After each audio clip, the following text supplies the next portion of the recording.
What happened with that? Nothing new. We had just came from, Jennifer had just gave him this hell of a day. I mean, like, we went to the Miami Hurricanes game. Was it? Yeah, we went to Miami State Hurricane. We was on the field while they were playing and stuff. And he gave him a party at 321 in Miami. She rented a club, gave him a party, gave him this big backyard party, dinner and everything like that. Then gave him a party at the club. And then we came back. One of his, what's his name? Slam had set it up because Jennifer went upstairs. And Puff said, yo, Gene, watch the door. Don't let nobody come through the door. And I said, all right. And Slam set it up. And I wanted to say it was Korean, but I'm not sure it was her. But it was supposed to be somebody that was either up to her level in fellatios, or it was her. Recently added to the list of Diddy's victims is none other than JLO. That's right, Jennifer Talented Lopez. You know, nobody knows what your journey is inside your mind unless you share it with them. Right. And he was happy that, you know, he was like, I'm happy that you learned something, like you grew, like something happened for you. It was a really tough decision to make, and one that in your heart, you just, you know, it's always gonna just affect you. You know, you never wanna break up a family. That wasn't my dream. My dream was for us to always be together. But things don't work out and you feel like it's the better choice. Or if I didn't feel it was the better choice, then I wouldn't have done it. Now, while the world patiently awaits JLO's take on the entire Diddy allegations drama, it seems like Jennifer Lopez might have given her 2 cents on it and more. Formerly known to be one of Diddy's girlfriends, Jennifer Lopez is finally breaking her silence on being Diddy's victim. We all know how Cassie Ventura, the longtime companion of Sean Diddy Combs, filed a complaint back in November, revealing graphic facts about her time spent with Diddy. If she remembers the night in which she is assaulted, she needs to get her legal team together. They go back to that hotel. All that footage has to be saved and put in the archives. If that footage is cut off from the time where she says she was assaulted to another time, just say she was assaulted at 12 o'clock. And the footage is missing from 12 o'clock to 1 o'clock. You understand? Or distorted in a way. She got a lawsuit through that. She might be owning one of those hotels. And honestly, it was a stunning legal maneuver. Bruh, I can't say, because I can't say that. When I used to see him swing, it was always with him, another dude, and 2 girls. You know what I'm saying? When he was swinging with other people, you know what I'm saying? He always had other girls in the room or another guy in the room, even with his girl Kim, and he was swinging with her. So that freak off things, but him videotaping and everything like that, that girl went through some tumultuous shit that she never thought that she would ever have to go through being in the music business. Do you understand that? I've been next to people who are top in the game, in the music business. And they had said to me, yo, I had to a lot to get to this position. You understand? They have said that. So I can imagine what that little girl went through with old boy. She ain't lying that thing, because if she would have lied, he would have fought her tooth and nail. he would have fought her tooth and nail, bruh. Don't get it messed up, he would have fought her tooth and nail. That little girl ain't lied nothing that, she ain't lied about none of that. Do you know what she's going through? Do you know what she's gonna go through for the rest of her life? Her kids gonna go back and see this on the internet? The lawsuit claimed that during their 13-year on-again, off-again relationship, Combs had committed rape, beatings, sex trafficking, and other unpleasant acts. When Cassie finally spoke, she said, "After years in silence and darkness, I am ready to tell my story." However, in a stunning turn of events, Combs settled with Cassie the very next day for an undisclosed amount. One report pegged it at $30 million, without acknowledging any wrongdoing. Meanwhile, others have come out with their own unsettling stories about the music tycoon, against whom Combs angrily refuted Cassie's accusations. And, of course, regarding Combs' previous relationship with actress Jennifer Lopez, concerns have been raised in the wake of these discoveries. My position on him, he was never a father figure, bruh. You understand? He was a groomer. He was an addict. He was somebody that was a, what you call those? I've lost all of my terminologies when I was working as a BCW or choppers worker, but he was an individual that preyed on this young girl,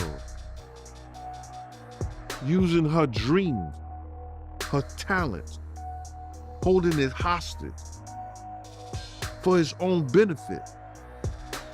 He groomed her. He wasn't no father. He was no father figure to her, bruh. You see, Cassie claims a disturbing history of abuse during their relationship, seeing Diddy since she was 19 and he was 37.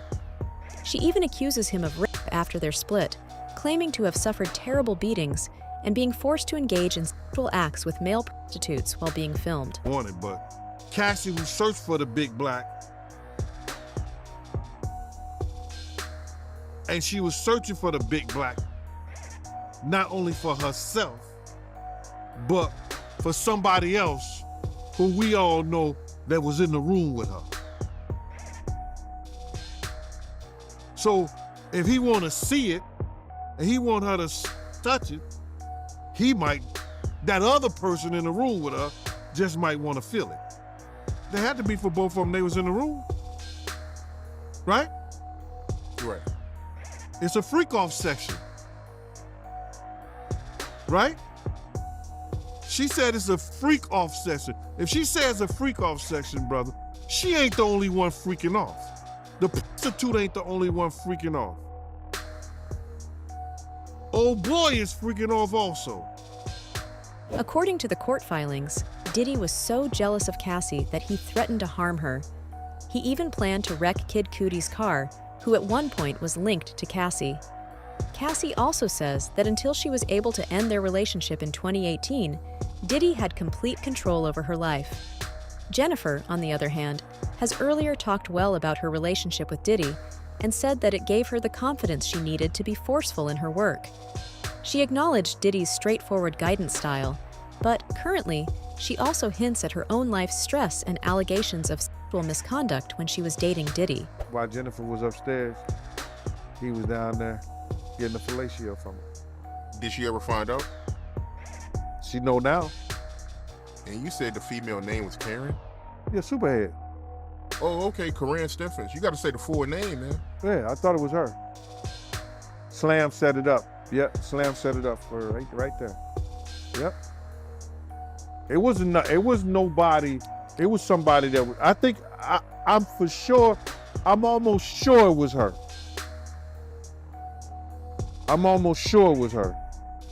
Yeah, that's a wild story, man. So Puffy, he was getting head from, Superhead, and Jennifer Lopez was upstairs and she had no idea. None whatsoever. It all started when the two were connected to a nightclub shooting incident in 1999, which put their relationship through a difficult period. And, although Jennifer was quickly acquitted, Diddy and his partner Jamal "Shine" Barrow were hit with legal issues.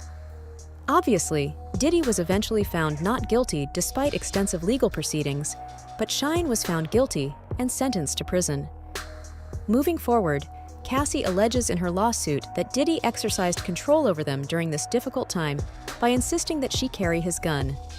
Diddy's legal team was sure to clarify that, although Cassie's lawsuit was settled quickly, it was not an admission of guilt to prevent additional public scrutiny and possible disclosures from other ex-partners, such as Jennifer.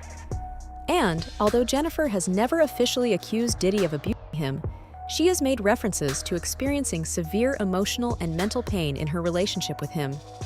According to JLO, "I've never gotten a black eye or a busted lip, but I've felt abused in one way or another, mentally, emotionally, verbally. I know what it feels like for your soul to be diminished by the way your loved one is treating you." It's true. It's true. There was just this feeling of like I'm very. I think because or maybe everybody's like this. I don't know. But because I'm an artist, I feel things very deeply, and passion and kind of romance and all that kind of stuff is so exciting to me. You know what I mean? So, To all of us, yeah, really, yeah. exactly. But also to me, and I was always attracted to the more intense the person was, or the more passionate they were, the more things, the way they acted with their love to me really is what attracted me a lot of times. And I realized that that's not always a great thing. You know what I Yeah, mean? no, absolutely. As cool as it is in the beginning, it has to sustain beyond that and be something that has real basis to it, and where real people are, it can go beyond just that beginning honeymoon stage. You see, during her relationship with Diddy, Lopez opened up about her emotional struggles in a 2003 interview with Vibe magazine. She said that she often cried and felt helpless when he ghosted her for nights on end. Of course, this book was never about kind of pointing the finger at anybody. It was really about looking in the mirror. It was something just in my relationships, as far as it was, concerned for me, that wasn't, lining up. And the missing component was me loving myself and being able to take care of myself. They always say, put on the oxygen mask first. Yes, right? I always refer to that. But it's true. Yeah. You have to take care of yourself. You have to love yourself. You have to say, this is good for me. This is not good for me. You can't accept anything that doesn't feel right to you in your soul. According to additional sources, Lopez went so far as to knock on hotel room doors in an attempt to find Diddy as a result of his absences.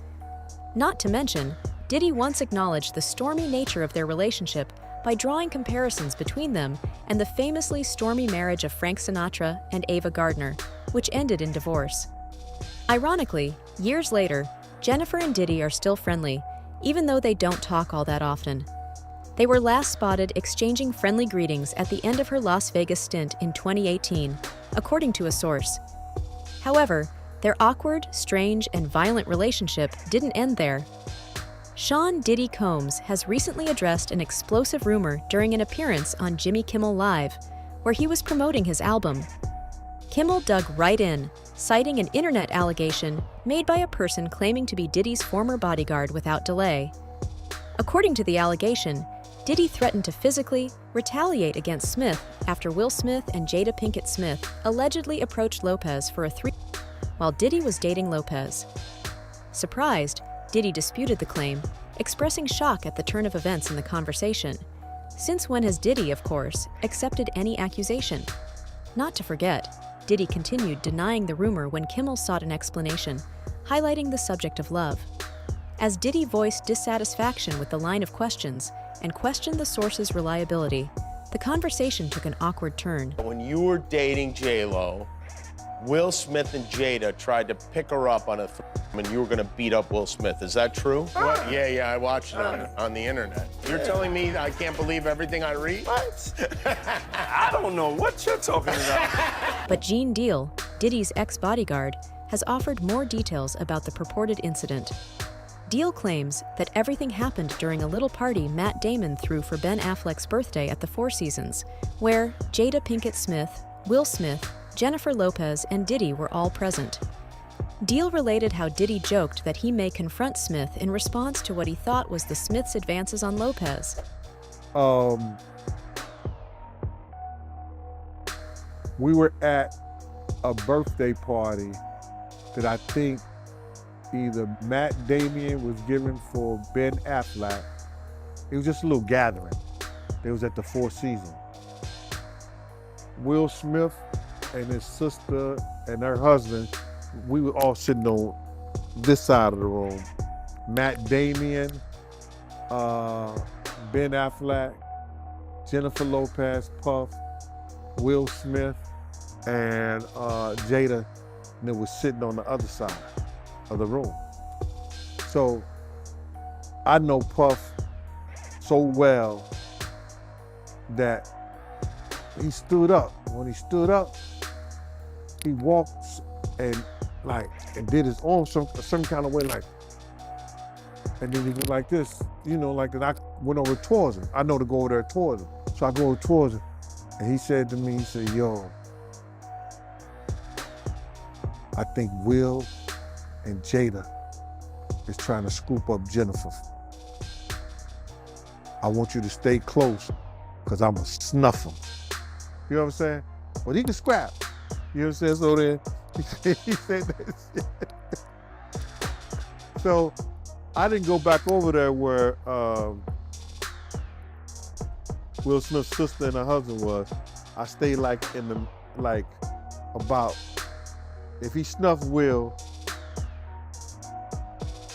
I could move slow enough that Will could probably get 2 or 3 punches back in. But although Diddy and Jennifer are still friendly, there are reports that other well-known people in Diddy's social circle are pulling away. For instance, Diddy's ex-girlfriend Cameron Diaz, longtime buddy Ashton Kutcher, who recently came under fire for promoting convicted rapist Danny Masterson, and buddies Beyoncé and Jay-Z have chosen to remain mute about the situation. According to The Insider, they are deliberately staying out of the picture. Jennifer also doesn't seem to be openly talking about Diddy's recent legal troubles. According to a source close to the singer, she has moved on. Their relationship ended over 2 decades ago. It's unlikely she wants any part in Diddy's latest legal turmoil. That's all for today. Do share your thoughts in the comments below. For more updates, hit the bell icon.